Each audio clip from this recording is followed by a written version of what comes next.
Okay, it's episode 8 of the Lake Challenge, a bit of TLC for your Tuesday. I've got Paul Cope, I'm Gareth Roberts, it's the usual crew.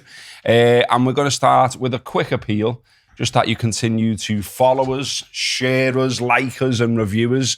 Plenty of you have done that already, but plenty of you haven't. So what are you waiting for? It's a big help for us in trying to make all of this work, because that's what we are trying to do. If you haven't guessed, we are trying to make all of this work. We'd like it to become some kind of regular thing that carries on into the future. And who knows, maybe we get some money for it. And maybe it's like a day job, and maybe we can stop worrying about the bills. That'd be nice, wouldn't it? But in the meantime, if you can just do those things, follow us, share us, like us, review us. We're on all the social media. You can review us on Apple Podcasts. You can review us on the Facebook page as well. And of course, as plenty of you do every week, you can leave comments on YouTube if you're watching. Okay, so we're going to get into the Crunching Challenge. I'm not going to forget about it this week, mate. Yeah. It's now 4-3. Comeback's on, innit? Yeah, you've pulled it back. Although 4-3, given that, we're Reds and everything, like, that's not being a particularly comfortable scoreline for people on the wrong end of it. And you're on the wrong end of 4-3. So I feel like, Collymore closing in and all that kind of thing. The win's still with me. Yeah, I think that's... Well, do you know what? It's that funny, because, like, part of me is like, yeah, I've got the wind in my sails for the Istanbul comeback here. And I've even picked me crisps this week based on that. Oh, wow. I'll get into that in a minute. But... What are they? Turkish delight favour? no, but I already, as I'm going to build it up to it, I know that people go, no, you've got it wrong. But yeah, it's funny 4-3, because like win this, and I think this sounds like a daft thing to say, and it's all square, and we're back to square. 4-4. I feel like I've made up for the early mistakes. But if you win this and it's 5-3, you're 2 ahead again. Back open, actually in a game of footy, this is the bit where like it could just kill the hopes. Do you know what I mean? Because when it feels like the comeback's on, everyone's excited. But if you get the next goal, that's when it's a bit like, no. It was a bit of a bumper poll this week. We had 1,986 votes. Mad, that, I mean, basically, I seem to have caused some kind of international incident. I mean, is it about 25 years since the Good Friday Agreement? Is it that long? I think it is. We are old now. No, yeah. And apologies if I've got that number wrong. Again, plenty of people point out if I have. It's shit. Bloody hell, Robbo. Was that not enough that you picked Northern Ireland Tayto? Now you're getting the date of the peace agreement wrong. But yeah, Walker's Thai Sweet Chili, if you missed this vote, was Kopi's choice last week. That got 52.9% of the vote. Tayto Cheese and Onion, which I thought was absolutely nailed on to win, 47.1%. But yet the comments we got were absolutely wild. Got Tory Taytos. You've started a war over crisps. That was from Paul. Norn Iron. Gaz said, this isn't even a competition. Behave. Tayto Cheese and Onion are the greatest crisps ever. The Northern Irish ones, he said. And then, and we just got some mad ones thrown in. So West Beast said, lad, it's the sweet chili with some dairy milk. This wasn't in the poll, mate. Put the dairy milk between the crisp, can't beat it.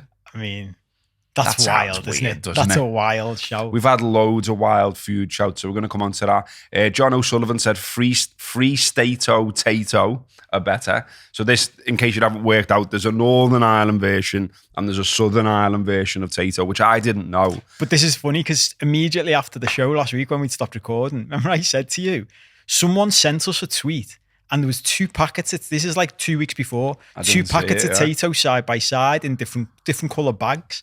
And I forgot to mention it to you because it scrambled my brain. Yeah. He was like, you've got to decide which of these is best. Yeah. And when you're looking at it, I was like, they're the same fucking crisps. They were both Tayto. Oh, they won't have it. Oh, they won't have it at all. I've been reading about it all week. This is what it was, wasn't it? He was obviously sending us a Southern Ireland and a Northern Ireland packet and saying, you need to decide. And we had no idea till you did this. I know. Well, Norn Gaz also said, behave, the Southern ones are muck. The Northern Irish ones are far better. Now, I had them. And I liked them, and I thought they were absolutely sound. So you had the Northern Irish ones, didn't you? But I've had the Southern Irish ones as well. Are they different? I mean, I have never put them side. We're going to cause even more mad. I mean, I haven't put them side by side and done the taste. I think papers and websites and stuff somewhere in in the internet have done Someone's the done it. side by side, yeah. But there's actual art, like there's big articles about it and all kinds. I love that. And people, loads more people sent us it. Even got one this morning. Yeah, Timmy Mac. These are the proper Taytos with the other bag, the Southern Irish one. He says the yellow ones are a shite imitation. And like, me being me, after a while, I was getting that many messages about it. I started to get a bit of a cob on. And I'm like, we're in Liverpool, lad. I did my best. I mean, the story behind that as well, by the way, is Colin, who's a mate of a mate. He's mates with my best mate, Johnny. And he's got in touch a few times just saying, like, love the show, it's boss, I'm mates with Johnny, blah, blah, blah, just DMing me, like. And he said, I got on these crisps when I was working in Belfast. Tayto, cheese and onion, absolutely boss. And I was like, oh yeah, I've had them.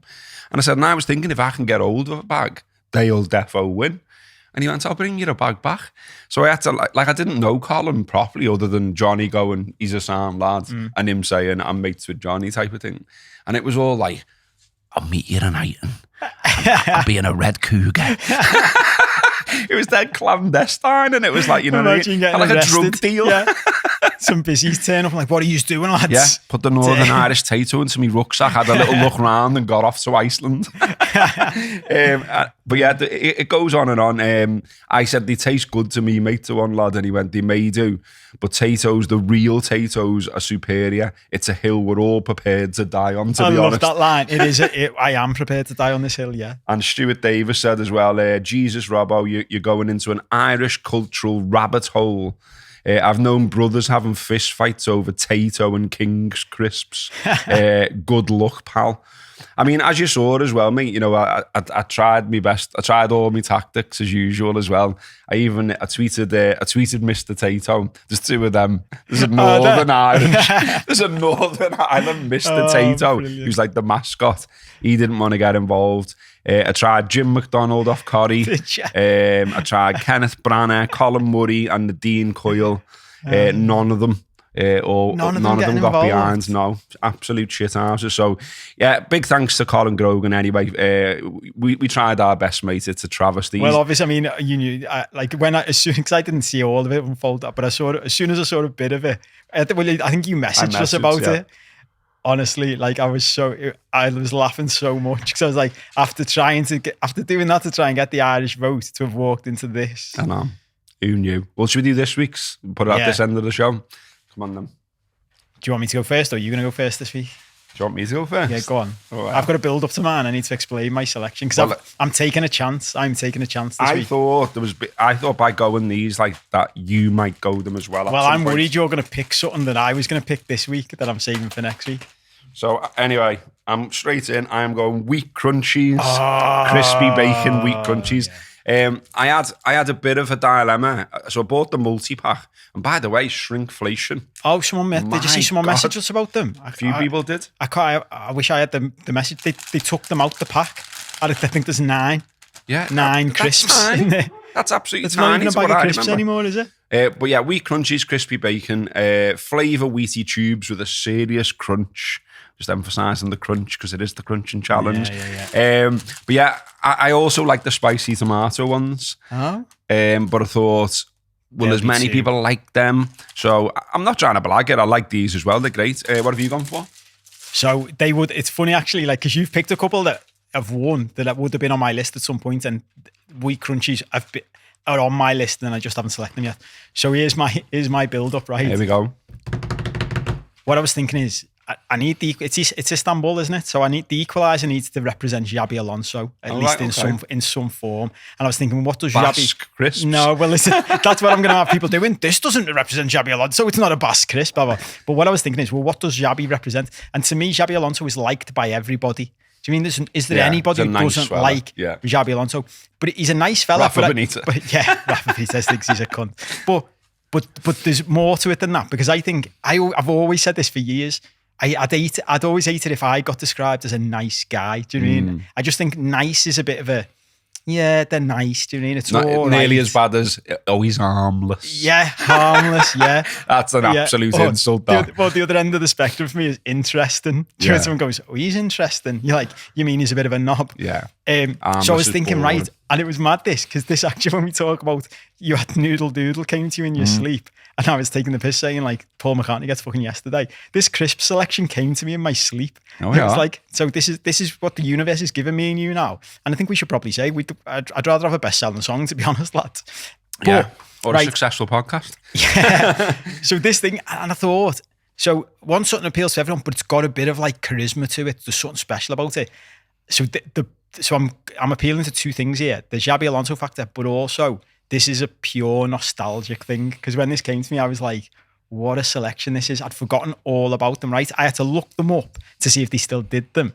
These were originally done by Smith's Crisps. See if you can figure out what I'm going to do. And it's just our age group because I asked my girlfriend.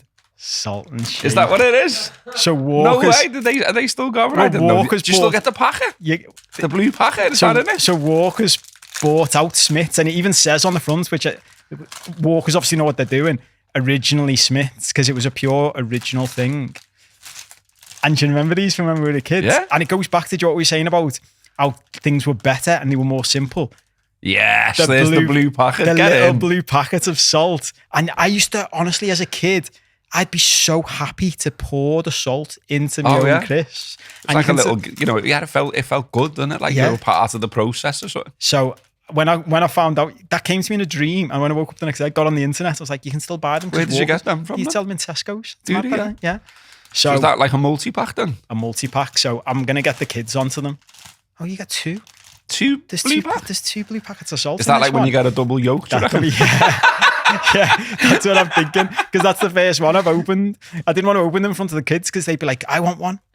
But yeah, so that's good choice, that mate. Yeah, that's it. Well, that'll be an interesting challenge then, because I think they're two belters there this week. They are two belters. So we'll leave that with you. Vote in the usual place, which is Twitter.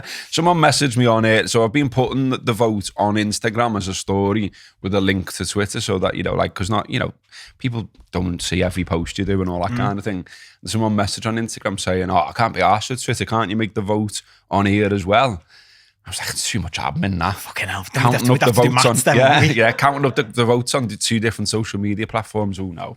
Okay, thanks for all your emails and comments. As ever, there's been plenty of those. We've enjoyed going through them. Some of them, work, I think, as part of the show, and some of them don't. We were just saying before, thanks to the fella who sent in some AI drawings of John Aldridge doing the trouser dance. Hilarious, but I'm not really sure how we can make it work on a podcast. But yeah, other stuff we have had in. This one took me eye, Paul Malarkey, because I've got a thing. I don't mean to be a knob to anyone here at all, really, but I've got a thing about like wool chippies. So because what Chippies serve up is so different in a very short space of time. I find, distance-wise, I'm talking about here. So people will come to Liverpool, won't they? And they'll go, it's mad the way your Chippies do Chinese meals, because they go to a Chinese place. But we have loads, don't they, that do basically everything. Yeah. Do you know what I mean? There's another one of them just opened by Debbie's, actually. But a thing that got me once, I was working in East Yorkshire, Howden. I was working with the Press Association, and I went to Chippy and I asked for something fairly normal, pie and chips, whatever. And they went, you want the scraps? And I was like, looking round going, what the fuck are you talking about? What the fuck's scraps? Yeah. And then in the end, there was little bullets of sweat coming down my face. Feel all these people looking at me, and I was like, yeah, go on, mate. Yeah. Did you say yeah? Not having a fucking clue what you've said yeah to. And it's all the little bits. So, all the little crunchy bits at the bottom of the fryer. And to be fair, good. Yeah. Do you know what I mean? One of my mate's dads, you just reminded me, one of my mate's dads, when we were growing up, he must have known that. And we went somewhere on a trip and he asked for them. Asked for scraps? Yeah. And I was like, I remember as a kid thinking, what wizardry is this that he's doing? And that's what he got. Because there was someone put something on the YouTube as well about, they were saying about, it was either him or his missus, I can't remember now, but he was basically saying that they as a butty soaking up the pea juice. Oh, yeah. And I was like, that's a wool chippy thing as well. Pea wet, it's called. Wet, yeah. But anyway, so Paul's one is he's only in Widnes, which again for the international audience and that is not that far. I think it is. I mean, this is probably a whole topic of the show. It's mad, far. isn't it? Yeah, but I think that's when you go to places like America, like things change because they're so huge. Like even accents change so slowly, don't they? You can go hundreds of miles and it's pretty much the same. Whereas I've always said to people, like round here especially, I think it's similar in the rest of the country, but round here, you only need to drive 10 minutes down the road and it's different. But also different like culture, the absolute line that you've got by, you know, you've got like speak. Yeah. Speak and witness and right by each other. Yeah. But like, you know, tell someone from speak that to a wool. They're not happy. Do you know what I mean? And then you've got witness, which is very much, you know, Cheshire, Halton, whatever you want to call it. Yeah. So anyway, yeah, Paul says about it. So Paul's from witness. He says, love the show, boss content, good laugh, just listening to your chat bubbles. Well, we're doing that again, aren't we? He says, talking about mad stuff you've eaten, all the chippies round ours in Widnes do special butties. Basically, a chip balm with either cold slices of chicken or char siu pork with either gravy or curry. When you think about it, they're fucking mad, aren't they? He says, I was always chicken and gravy, although some bad mings would get char siu pork and gravy. Either of you ever had one? And more importantly, which one are you picking? Nice one, Paul. I've never heard of that one. Cold meat with gravy or curry on a butty from a chippy. Yeah, but I've seen people make like it roast sounds dinners all right. and they do cold meat because it makes it easier. Yeah. And then you just put hot gravy on top because you can't tell the difference there. But I'm generally all right with chicken and gravy on a butty. Yeah. I'd eat that. I reckon the other one sounds all right as well. I mean, I know he's like already like labelled me a bad ming before we even started here. But I think both of them sound all right. I wouldn't be averse to having both of them as part of our new come down with me style show where, you know, we get a chef in to cook all these things. But how does the chippy decide to do these things? It's like what you just said about the scraps. Like, did someone just go, these are boss, start selling them? But what comes first, supply or demand? Does someone come in and saying, do you do char siu pork with gravy? And then they go, yeah, all right. Cold. Yeah. On a butty. Anyway, so there was that one. Did you have a look at the Cilla Black one? The Cilla ones? Cilla Black one is absolutely wild. But I think stuff like this would for Joe. There's quite a few people saying now, so we'll have to do it at some point. We should do the conspiracy theory show. This is something this keeps popping into my head lately. I think it's because Joe, I've joked in the Anfield rap about doing things, and you said about Joe early on in one of our shows, I'm going to get us sued. And Elton John always gets mentioned because he's like, he's very litigious, isn't he? And it popped into my head the other day, like when I was in uni and we were studying like libel law, there was a story that he did sue someone because someone ran a story that he had a diet where to lose weight, he would chew the food to get the taste and then just spit it out. Yeah, well. And I remember thinking at the time, I mean, that's a decent idea, isn't it? Because you still get the best bit. But someone was saying like he was in a party doing it, which would be a bit fucking horrible, wouldn't it? Just spitting, chewing your food up and then spitting it into a tissue. Wouldn't be great company, So would he it? sued them and won. But whenever I see a story like this, I think, is this true? Like, well, is this just on the video, she's doing it. Oh, I haven't watched the video. Is that the video? Yeah, you can click through. There's a video. It's on Twitter for me a few years back. Obviously, Cilla's no longer with us. But yeah, her favourite combo, said Stephen Gormley on the email, is OXO rubbed onto a sliced orange.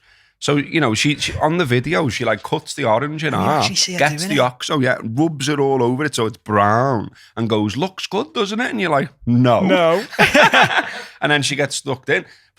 But what's mad about it, if you watch the video as well, so, you know, people have tweeted about it, sort of saying like, this doesn't end how you think it's going to end. So she tells the story of that's something she loves and all that, but then goes on to say that she accidentally had it on a Friday.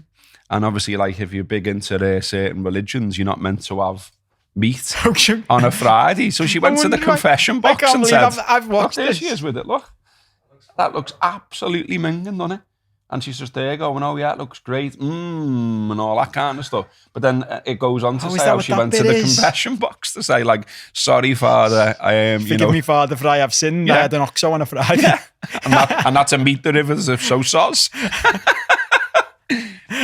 Honestly, thanks for that. I mean, one, there's Steve. all kinds of content in that, isn't there? Wild. Imagine Fucking hell, imagine being that religious that you're like going to the priest to like say sorry. But then she goes on to say in the same video as well, he said, well, what did you do when you realised, like, and she said, oh, I just stopped eating the oxo. And then she says on the video, but I was actually lying when I still ate it. Like, hang on. Now you're lying to a priest about oxo.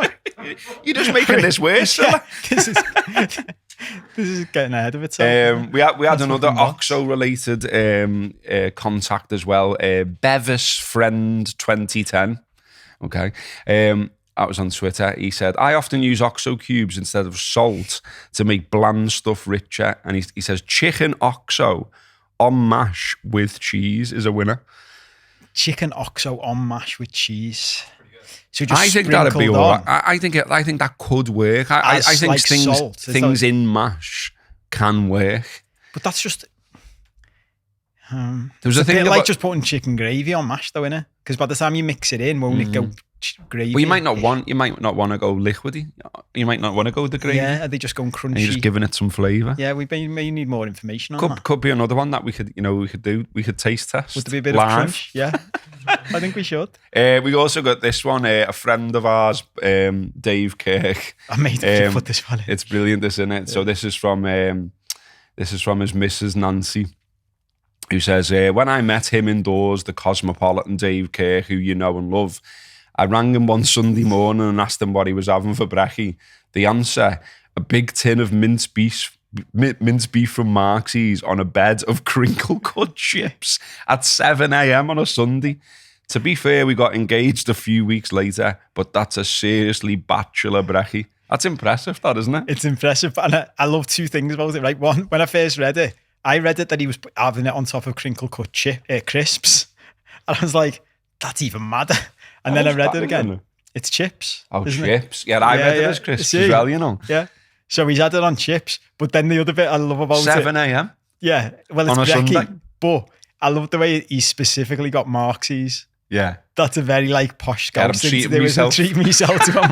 I'm getting it from, not any old shite. Yeah. I'm getting Marksy's stuff here. Not getting that shite from Riddle. I'm going to Marksy's, treating myself. Paul Ross usefully added that corned beef keys, because we were talking about corned beef the other week. Yeah. Those keys open supermarket trolleys. Yeah, other people said that as well. Apparently it's the perfect fit. But when he says opens them, what does he mean? Like where you put the quid in? You put it instead of the quid. Yeah, I think so. Yeah, that's nice. So someone else said that's where that's why that one's missing from your nan's tin. Oh yeah, because someone's had it off for the trolley. Yeah. Mate, do you know what? I might start carrying one on my keyring. That's like a survival tool for the apocalypse, isn't it? When you come across the tins of corned beef, you've got some food. There you go. Someone else said as well that this was James Wilkins, some more information about margarine. So a mad thing I found out about margarine from people commenting is that it's not a thing anymore. Yeah. It's gone. So I was talking bullshit when I was saying the dog won't eat it because it doesn't exist. Yeah, it's not a thing now. Yeah. There's spread and there's butter, but there isn't margarine, because essentially what was margarine was incredibly bad for you, and some kind of like rule from government, EU, whatever it might have been, sort of outlawed it. And now what we used to know as margarine isn't a thing anymore. And James Wilkins says two things. They literally did tests and not a single animal would touch margarine. So that says a lot about Marge. And then he says, and you also laugh about people getting onto coca noodles, but it happened in London. You used to be able to get them for 35p a pack. They got popular. And now you can't get them for less than 69p, and in some places £1. Well, I'm pretty sure they were about 15p at one point. And they are starting to go up. Well, what I've got onto it, they are still about 35p if you go to Home and Bargain.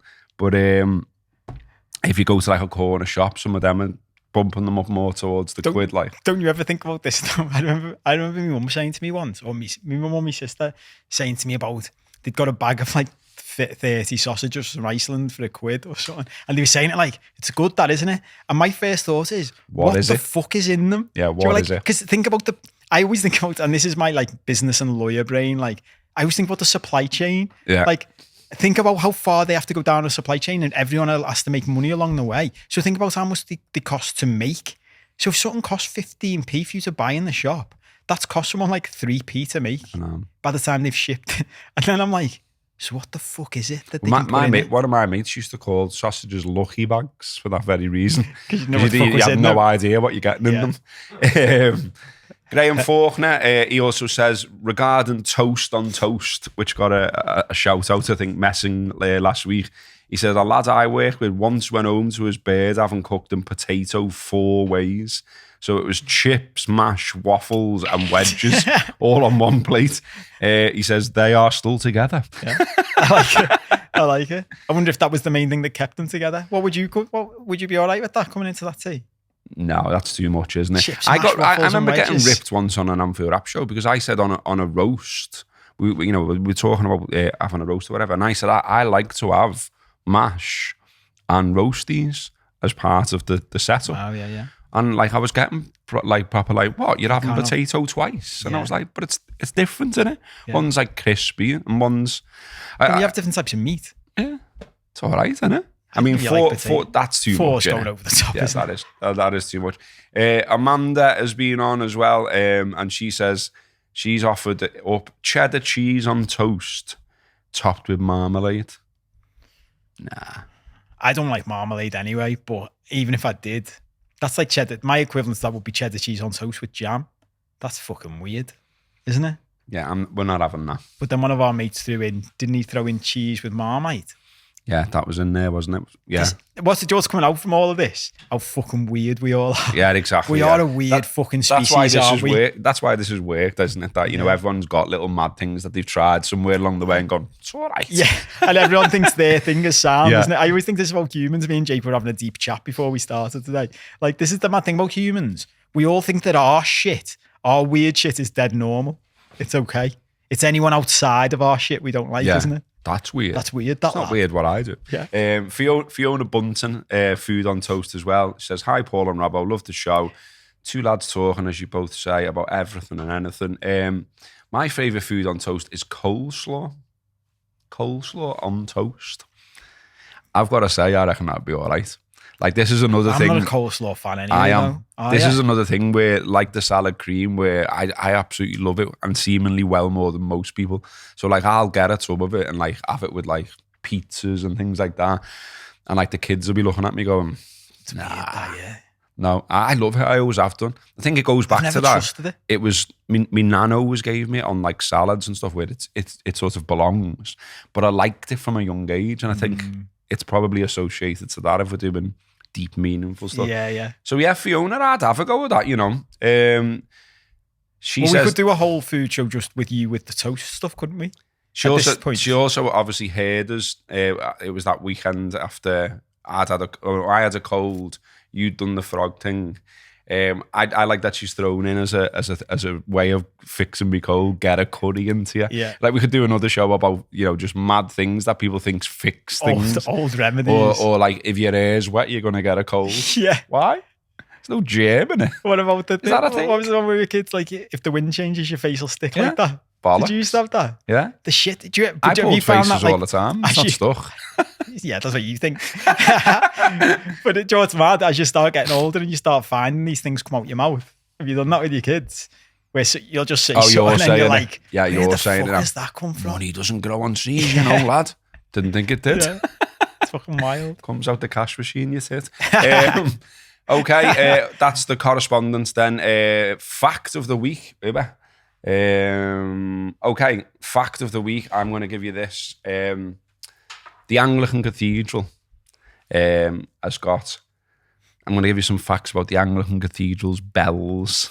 Nice, go on. So there's 13 bells, weighing 17 tons, and then there's a massive 2.9 meter diameter Borden bell called Great George, which at 15 tons is bigger than Big Ben.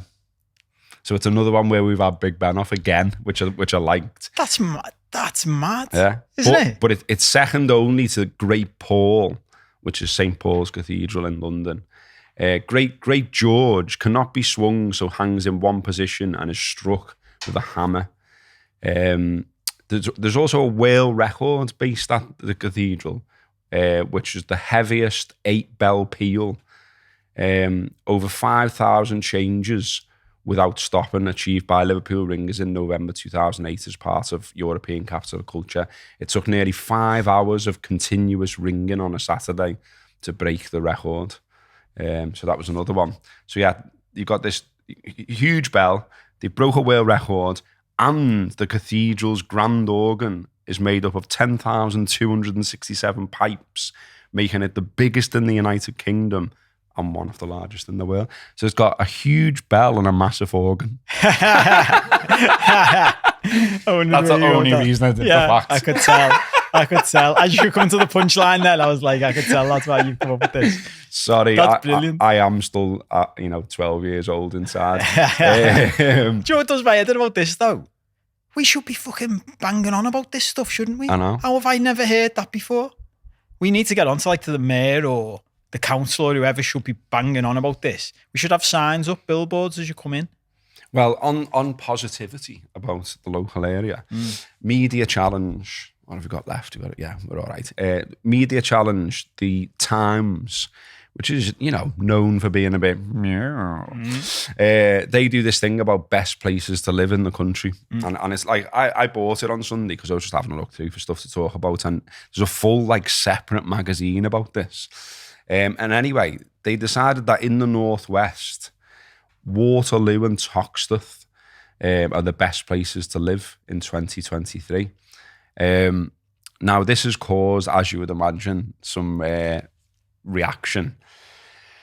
So we'll talk about it. I mean, let's just sort of quickly fire through what the Times said. So it's going on about Eurovision coming to Liverpool. It's saying about various work going on film studios, a reputation for science and tech that's starting to boom, a box park, which is going to add more to the Baltic Triangle. It talks about Everton's new ground. It talks about the emerging 10 Streets area. And then it says, the super seaside suburb of Waterloo for fresh air along with fresh attitude. You can gaze at the same sunsets as neighbouring coastal enclaves such as Crosby or Blundellsands, but for a fraction of the house price. It's fun too, with water sports, boot camps on the beach, independent shops and quirky places to eat and drink. If you've ever wanted to try a brownie kebab, Waterloo Sunset is the cafe for you. Which links back to, last week's fact there. Then it goes into talking about Toxteth. Says, if you want something even more affordable and closer to the action, L8 is better L8 than never. Fucking hell. Terrible, that, isn't it? Of course, like always happens, if you ever mention Toxteth in the media, it mentions the troubles in the 1980s. They can't help themselves. Which is 40 years ago now, by the way. Fucking hell. It talks about being near the Baltic Triangle, the Georgian Quarter, Sefton Park, Prince's Park, Victorian buildings, that kind of thing. And it goes on and on. There's loads of it. Can't possibly sort of read it all out. It talks about, broadband, the schools, all of the house prices, all of these kind of things. The first comment on the online version, because, I was thinking about how can we go at this, and then I thought, wonder what the react. We used to do that show, didn't we? Like, do they mean us on the Outfit app? So I thought, well, that would be funny. Let's talk about, what they're saying here. So, Peanut All, hilarious. Out of all the places that are superb to live in, including the Lake District, the Forest of Bowland, the Fylde Coast, the Times decides to pick Liverpool. Had any of your journalists actually been there? I mean, the piece is quite detailed, so I'm guessing they have. I mean, in fairness, they haven't just said Liverpool, have they? They've picked two districts of Liverpool. Yeah, specific places. But it's mad that Peanut, I'd reverse Peanut All's question on him. Have you ever been, mate? I know, yeah. Do you know what I mean? Yeah. Pauline Toop as well said, the culture might be good, but how many times in a year do you go to theatre out of the 365 days that you're living there? Have you ever walked around Lime Street at 7 to 8 o'clock at night to see the culture there? That's a completely different type of culture. What's wrong with that? But also as well, aren't main stations in big cities always gonna attract a certain, you could literally say that about any city, I think. What's a point? What, you might see some people who are homeless, you might see, a bit of crime. I mean, no one's saying none of this goes on, but it goes on in every big place. You don't get what we used to have down there, did you? I know, back in the day. Back for what Limey was known for then, yeah. Rob Quirk, what I liked when I visited Toxteth was all the multicoloured broken glass cemented on top of brick walls. Also, one day my cousin's mobility car was up on bricks with the wheels missing. Didn't happen. That just didn't happen. I mean, that's just such a cliche, isn't it, about, the car on bricks? It's proper Harry Enfield nonsense. Like, how'd you do it? Did you hook up with jacks? So the image I just got out of my head then when he said mobility car, that wasn't a car, it was one of those little scooters. And my brain was going, why would someone rob the wheels off one of them? Or one of them, do you remember them ones when we were kids, them like blue ones? Like a little blue bubble almost. And it had like sort of like a bike's handlebars inside it. Yeah. But I just don't think that's happened. I just think he's got beef with Liverpool. He wants to be a blurt and show off in the comments, and that's what he's up to. Yeah. Just the car on bricks thing. How long have you lived there and how long have I lived there? I've never seen that. Never seen a car on bricks. I've never seen Stuff's got robbed. Like, again, like we'll do in any big city. There's thieves everywhere, and I've got loads of stuff on that. But the car on bricks thing's to rob your wheels. Think about it even practically. It's mad, isn't it? Why would they use bricks? I know. So you're turning up with bricks, a jack. Think of how many bricks you need to do it. Yeah. And you've got to carry them there. It just doesn't make sense, does it? No. It's just absolute bollocks. So, yeah, fuck off, Rob. And then someone called Ireland. I mean, it's such a shit house that you can't actually put a proper name on. These lovely, friendly Scousers never take long to show their true selves. These morose, petulant, dishonest and hostile people are the biggest reason to avoid Liverpool. Fucking hell. Wow. Got some anger issues here, haven't we, in the Times? I mean, shit. Like, again, it's just like this thing of like, almost like, I hear that, the people are friendly and it annoys me, so I'm going to be dead angry type. No, they're not. They're dishonest and hostile. Yeah. Well, if you turn up with that attitude, mate, they probably are, yeah. David Flood says, Tochi, you have gone mad. I've worked in Liverpool for 30 years. The city centre is unrecognisable from the place I travelled to in June 93. But any suggestion that any part of it ranks in even the top 100 places to live in the Northwest is lunacy. There are vast swaths of West Lancashire, the Riddle Valley and the lakes that are heaven on earth, and you've chosen Tochi. I mean, I've lived like that neck of the woods, Egbert rather than Tochi. And I liked it, if I've got to be honest. I like Prince's Park. I like Sefton Park. Lark Lane, okay, that's Egbert, but it's sort of near enough. And like, I think it's been a bit of an up-and-coming place for a long time. And I kind of think this is the point that a lot of them seem to be missing.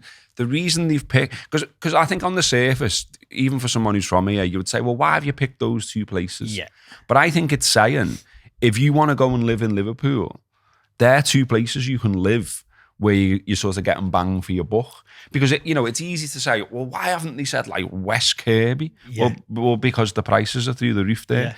Equally, the piece literally says about Blundellsands and Crosby and stuff like that. The house prices are much higher there than they are in Waterloo. Well, it specifically meant... Because it's when you sent this to me, in fairness, like, my immediate reaction is Waterloo and Toxteth. Even of all the places you could pick in Merseyside even, do you know what I mean? Forget the Northwest.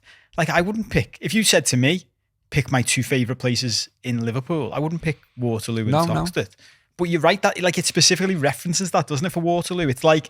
Well, it's like Blundellsands and Crosby, but it's a bit cheaper. You get more for your money there. It's somewhere I've thought about. I've lived in a few different places in a short space of time, shall we say? And I've thought about it. I looked at a house there not long ago, and it was decent and all the rest of it. And again, Toxteth was another option for me. I've lived in the Dingle. Toxteth is another one of my things. This is my dad used to go on about this when I was growing up. Like, and this is a serious point, but the way loads of Liverpool has just been left to like rot and that's like people blame the outsiders and stuff like that for that and the government and things, but we've had a succession of Liverpool city councils that are just shit basically over a number of decades. And whenever I drive through Toxteth, and I have done over the years, and people used to tell me, like, most people don't know this stuff, that like Toxteth 100 years ago was like the richest part of Liverpool, and when you look at the houses there, it was where all the elites lived.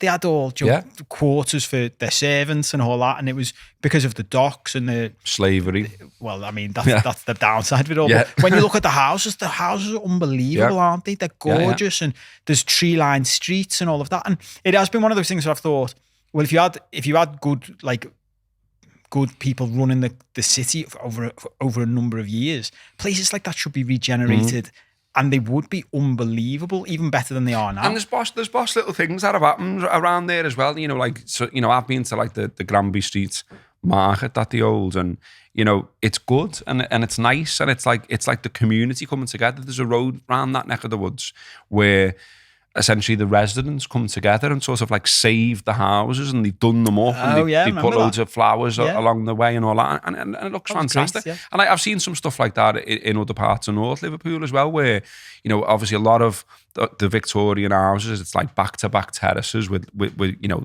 the back where you put your bin out essentially. And, you know, in some places those little back alleys can be a little bit grim. But there's other places where the residents have clubbed together, made an effort, and they painted them and they put flowers there and all that. And I just think, you know, like, when you get those coming together of like a bit of a pride about where you live, it's absolutely boss. And in other places it's not there, and it is, you know, I loved all the old stories about, you know, scrubbing the step and all that kind of stuff, because you see old pictures of old Liverpool at times compared to now. And I just don't think the pride's there from a lot of people. So, you know, then there was a lot less rubbish around. Obviously, there's a lot less cars around, things like that. So that made everywhere look a bit neater and tidier. But I do think, you know, we've got a bit of an issue of just mindless knobheads, really. You know, people who don't pick up dog shit, people who just lash rubbish and stuff like that. Again, that's not a Liverpool exclusive thing.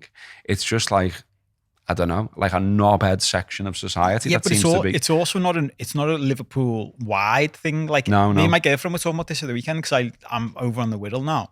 And even if you just you go, and I've said this, I lived in London for a while. It's exactly the same down there. It's the same anywhere.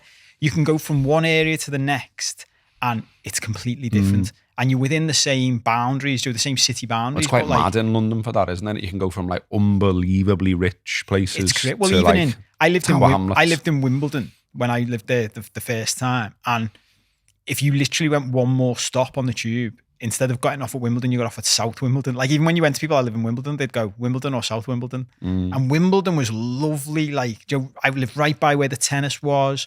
Tree lined, gorgeous, well kept, lovely people. Everyone's polite and friendly. So even that my sister always goes on about, like, oh, people are rude in London and all that. I'm like, no, it's the same as anywhere else. Like, some people are rude and some people aren't. But you go one more stop to South Wimbledon, it was fucking dodgy and more crime, and like, even literally physically it seemed more grotty and dirtier, and people weren't as proud. But it's the same everywhere. This is one of my big things. But you've just reminded me, like, literally, I meant to send this to you. Unconnected with our podcast, unconnected with this article. I saw someone just tweet randomly the other week. Liverpool's the only place on earth where if you were found wandering around and look like a tourist, you'd be asked not once or twice or thrice, but every time if you're looking for something and need help. And that is true, isn't it? Like, that is something I've noticed. Like, even when you go somewhere else, like, just someone going, "You all right, mate?" Yeah, it genuinely shocked me. I remember, you know, that's the culture we have grown up in. And again, it can feel like a bit of a cliche, us saying it, but, you know, plenty of people I know have come and visited Liverpool and said the same. Even, like, you know, commenting on, like, strangers talking to each other on public transport and things like that. And they're like, you just don't get that on the likes of the tube. But I remember, like, you know, way back when, going to London with my dad, and it was the very first time I'd ever been to London in my life. And it was for a karate tournament, of all things. But I remember, like, we were looking for the centre where the tournament was taking place, and like, we were a bit lost, like, and my dad asked someone directions, and like, they just like almost like walk through them, you know, like Richard Ashcroft on that Verve video, you know, like almost like knocked my dad out the way and just carried on walking. And I'd never seen anything like that in my life. I remember being like, how come they've just not said anything? How come they don't want to help? How come they're that fucking rude? You know what I mean? So, although it seemingly gets up the nose of some people in the Times comment section, there is a thing about the friendliness. It is a thing, 100%. Absolutely. There was also, I wanted to mention to you, I typed it into Twitter just to see what was going on there, and there wasn't a huge amount of reaction on there, to be honest. But one thing I did see, which sort of made me, you know, chuckle in an ironic way, is the Waterloo's not even Liverpool. And I thought, why do we always do this to ourselves? Like, because, so again, for those that don't know, Waterloo is Sefton. council. We're talking about local authority areas. So someone drew a line in 1974 and decided to create places called Sefton, which is a local authority, Knowsley, which is a local authority, which is where I'm from, etc. But then like we routinely, a lot of us turn on each other over this, don't we? Like, Bootle, you're not a Scouser then. Iton, you're not a Scouser then. You fucking are. And like, I don't get as well, like, what is it actually useful to have those boundaries in those areas? Because I keep thinking, is there a benefit to say you're a big city? I imagine there must be some. And other cities, if you look at like what's claimed to be like Greater Manchester and things like that, nowhere near Manchester, do you know what I mean? But it's ended up like they've claimed they're this big super city, and we're fucking round saying, oh no, Bootle's not Liverpool. But like, this is funny. Is this like unique to Liverpool? Because we've joked in the past about like the infighting inside Ireland as a country, but I don't know, like, because it's the same in Manchester, isn't it, for like local districts? Because you've got, I don't think they turn on each other as much. But do they infight as much? Yeah, is there such the thing of like, I remember you're not really from Manchester? I've asked Manx about this, and I don't think it's as prevalent as it is here. So they have a thing where they say yonners, and like that's their version of like wolves. So like, from over yonder type of thing. Yeah. So like that's their wolves thing. But I don't think it gets set. I mean, I'm not a Manx, obviously, but I worked there for 10 years. But I don't think it's as big a thing as the way we are. Do you know about it? Because it's like, it's week by week here, isn't it? It's like, even since we started doing this and, put our heads above the parapet doing a podcast, loads of the comments are just like, wolves. It makes, I'm like, all right, nice one, King of Liverpool. I think it was our first show, someone in, and it was one of our TikTok clips that went really well. And someone went, he says about me, he says movie, like a cow, like, and then just put wool. And I just laughed because I was like, that's what we're fucking like here, isn't it? I know. I've said this to you before. We could do another one. We could do a whole show on. One of my favourite things, I love showing this to people when I travel. Do you know the infamous Mersey rail map? Yeah. Where it's got like someone's drawn on it, like posh, crayon, do you mean? Posh, all that. Yeah. Scouse, sound. And I always get, because I was raised in McGull, but my family's from Anfield. So like my mum, I was chatting to my mum about this a few months ago. Like I went, but you'll never understand, mum, that like you wanted to like give us a, and live in a nicer area, so you moved to McGull. I went, but you were raised a Scouser. People consider you a Scouser. But my whole life inside this city, I've had to battle and like put up with the whole, you're not a Scouser. It's not even just that as well. I mean, like the city had the shit bombed out of it. Like, so like, my family, like on both sides of, my parents, if you like, one set, my nan's from like Lodge Lane, the other side, they're from Wavertree. And like the reason they ended up in Iton is because it was bombed the shit out of, and that was where, there was housing available. And it's like, so, but I don't know, it's just a bit of a weird thing. I just think sometimes, if we all just said like, right, jib all these little weird areas that no one's got any affinity to anyway, like who says? Are there actually people who made up to say they're from Sefton or Knowsley? Well, no one says that, do they? No. I've never considered myself from Sefton.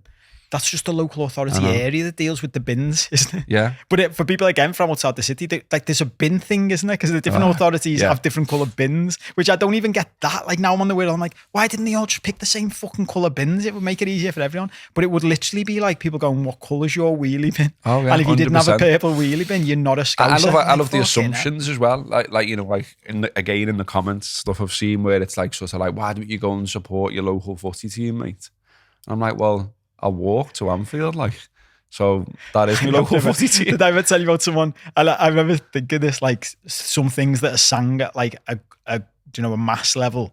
I get it. I understand the piss take. So like basically fuck off back to Norway to Liverpool fans. We're all Norwegian. So an Evertonian screamed that in my face outside the ground leaving the match once, like to me individually. And when you're like, it doesn't work individually, mate. No. Because I'm not from Norway. No. So if I fucked off to Norway, it'd be weird, wouldn't it? I wouldn't know what the fuck was going on. Yeah. I don't speak Norwegian.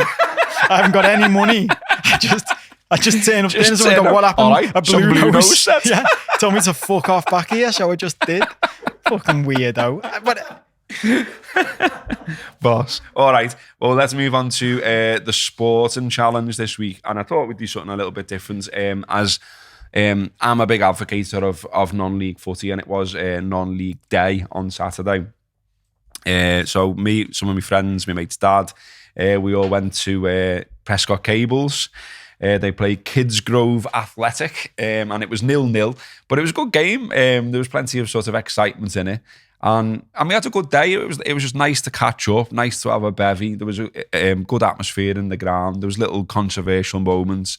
There was like, a bit of a maverick fella in their team with longish hair who fancied himself, and of course everyone wanted the Cables players to break his legs and all that kind of proper old school yeah. And it was great. They got 684 at Prescott Cables on Saturday, which is a decent attendance for them. But I was looking at sort of some of the attendances across the non-leagues over the weekend, and there were some brilliant ones. There was like South Shields, obviously up in the north, sort of between Newcastle and Sunderland, around that area.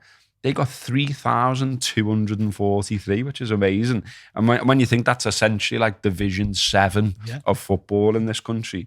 And Marine as well, closer to home, back, talking about like Crosby area, they've been averaging 1,185 this season, and their high is 1,707. I used to cover them as like a reporter for the Crosby Herald. And it was nowhere near that. And I've been thinking for a while, there seems to have been like a little upturn in people going to non-league. And like, I'd love to know, like, someone to do some kind of like, I don't know, social piece on why it is, like, because it's interesting. Like, I mean, anecdotally, I bumped into someone recently and he used to religiously go to Goodison. And I said, you still going? And he went, nah, fuck the Premier League, like. And I went, why? And he went, it's just too dear. And he said, I just can't be arsed with it. And he said, I wanted to take me lads and all that. And he said, for 3 of us to go to a Premier League match on the regular, just too much money. And he said, so now we've all got season tickets at Marine. You can have a bevy. The lads have got dead into it and love the side, love going. We see loads of mates there. You can move around. You're not like sort of glued to this seat. There's loads of things to love about it. I know, like you said when we touched on this subject before, like, and some of my mates say it sometimes, well, yeah, but it's just the footie's not the same level. Well, of course not. But there's still like little stories in there. Like, Adam Hamill, remember him for Liverpool? Yeah. Come on as a sub for Prescott Cables on Saturday, yeah. He was pinging balls and stuff. You could tell, like, he still had a touch on him, obviously. He's 35 now, like. But nevertheless, like little things like that are boss. Nice, like I seen another one, like what's he called? Is it Barry Hales or something like that? I might have got his name wrong, sorry. But he's former Fulham striker. Remember him? He's still playing and he's like 50. Is he? Yeah.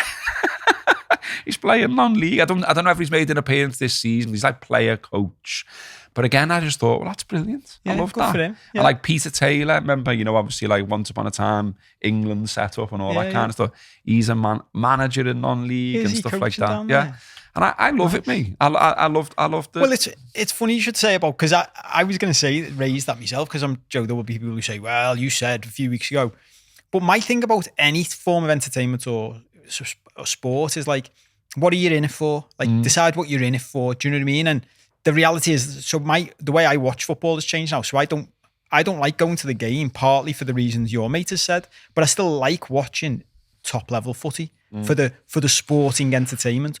But if you're looking for like something entertaining to do as an event to go to, I'd be well more inclined to go to a lower division game, because exactly what you've just described then is how elite football got to where it is today, isn't it? Yeah. It started off with people going the game. We joked on the first show about Brookie. Like in the first episode of Brookie, they're saying to each other on the day, a dad and his son and his mates, will you be going the game later? And they're going, I might do, yeah. I've got to see what are we doing today and all that. They could decide on the day and they would just pay him. Joe, £3 to get in the cop or whatever. You'd stand up, you'd go and stand by your mates, you could move around, all the stuff you've just said.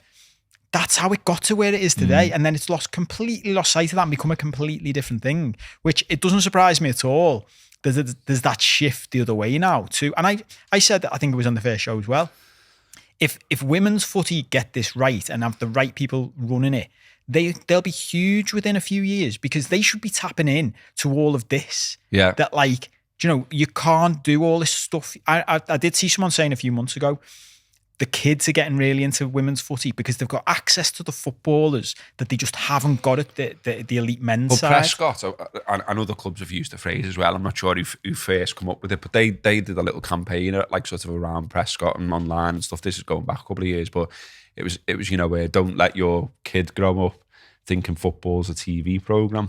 Oh, nice, and that's nice, isn't it? Because okay, the level of football is markedly different, but it's the sights, the sounds, the experience. And what I like about it as well is, I went there wanting Prescott to win. I'm from Ayton and it's only down the road. So, you got that sort of affinity to the side, if you like.